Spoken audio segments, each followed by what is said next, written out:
This is Stock Photo Carrie. I found her on Raw Pixel. They have some really nice looking stock photos, actually. Anyways, so Stock Photo Carrie is a professional chef who teaches young moms how to make healthy meals for their kids. These meals that kids will love and that don't take the moms a long time to make. That's what she does. And what she sells, so she's got a cookbook that teaches moms, how to make quick meals that are healthy.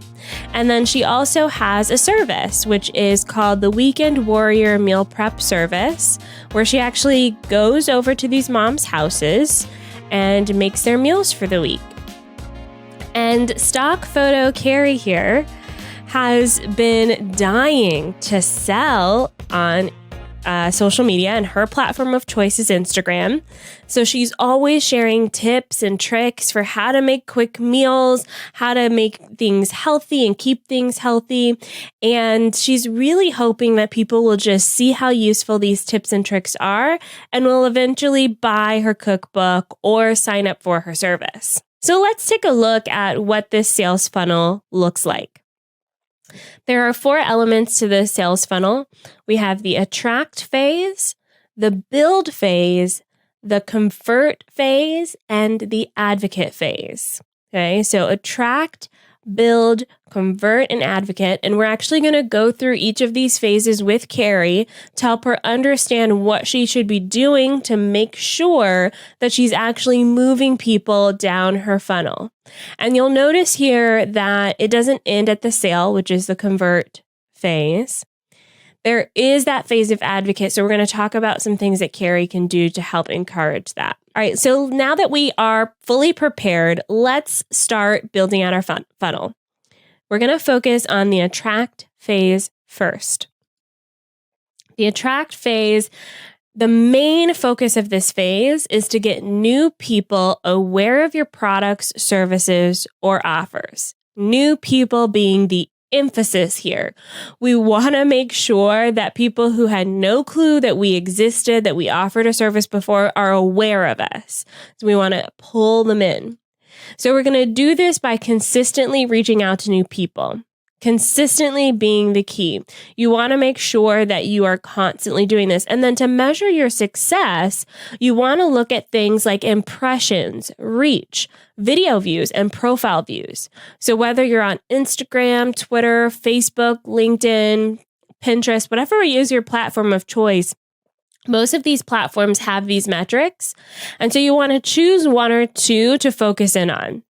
So for example, if you notice that you are reaching out to the right people, you're liking, you're commenting, you're following, you're engaging, but you're not seeing your profile views go up, that means you could be not reaching out to the right people, or you could not be doing this frequently enough. All right, so let's move on to the build phase of the social media sales funnel. The build stage. So this is your second phase, and you'll notice that you're not going to get as many people in this build section as you will in the attract section. When you're attracting people, you're literally trying to connect with as many people as possible. And then in the build stage, your goal is to nurture those people so that you can get the sale. So let's focus on that. Our focus for the build stage is to build trust with our current audience and get them used to engaging with your content. Your action items are to share your knowledge, your expertise, and your influence. And based on Carrie's story that we heard at the beginning of this session, she was doing an all right job of this. What she was missing was that next step. So Carrie's going to look at follows, likes, comments, website clicks, and link clicks as a way to measure this. And I want to circle one thing on here as well. Emails. This was the missing piece of Carrie's funnel. She was missing a way to reach out to someone like Danielle, who is a busy mom who may not be checking Instagram all the time. Danielle's clearly interested in Carrie's content because she followed Carrie on Instagram. And the best place to close the sale is via email. hands down, still today, the best place to close a sale is via email. So now we're going to go to the convert stage. Honestly, the stage does not take very long. I love this stage because I like making money. So the convert stage, the focus is to get the sale. That's all it's about. Your action items, your actionables are to really encourage people to buy now. So to buy now. And then your success metric is all about that money, honey. So how are you going to get people to the money? To give you money for what you do. So hopefully by now you've attracted a lot of people to you. Some of them have decided to follow you. Even more of them decided to sign up for your free recipe, or maybe just a handful of them signed up for your free recipe. And now they're ready to buy. So you can do that through email. So here's how Carrie's going to do it. Carrie is really focused on getting the sale in this phase. She is going to commit to putting out reminders to buy on social and email. And I think this is such an important thing to emphasize because a lot of times I see entrepreneurs, we love what we do, but we get a little shy talking about it. We get a little shy asking for the sale. And I actually had a consultation call earlier this week with a potential client who said this. He was like, hey, I'm not a selly kind of person. Excuse me. And so one of the things I recommended that he do is automate this process. So if you're using something like MailChimp or ConvertKit, put energy into creating some reminders that are automated. And then that way you don't have to do it. So usually 5 to 7 emails does the trick. So if you can find 5 to 7 different ways of really encouraging people to buy, addressing their pain points, giving them a place to ask questions, and just honestly reminding them that what you have to offer is available and ready to buy, oftentimes it's a really good way to just start making some more money. And your success metric is that money, the money. All right, so it does not end with the sale. It does not end with the sale. You have to pay attention to the advocate phase because this is actually how you 10x your growth. If you can focus in on really getting the advocate phase down. So here's why this is important. Your focus in this phase is to deliver a product, a service, or offer and really provide an excellent experience. You want people shouting out about how amazing your cookbook is or how awesome this meal prep service, how much it's changed their life. You want people telling their friends without you prompting. Now you can prompt for this and we'll talk about how you can do that in a minute, but you really want to give people a good service. I see so many business owners fall apart here. And I've actually, with my clients, one of the things that they say to me when they start working with me is that I do what I say I'm going to do. And there's so many, especially digital entrepreneurs who show up, get their money, and then don't deliver anything on the other side of that. And it's really sad how that happens. And then one of the things that you can do, one of the ways you can really wow people is just give them an amazing customer experience. So this phase actionable. So what you need to do in this phase is really remind people to share their experience. So if you have a product, depending on where your product is, you can kind of automate this or add this in as a process. So for example, if you sell products on Amazon, that's a really great way to get people to write reviews. People can write reviews on your Facebook page, on your LinkedIn. There's so many places where people can share their experience.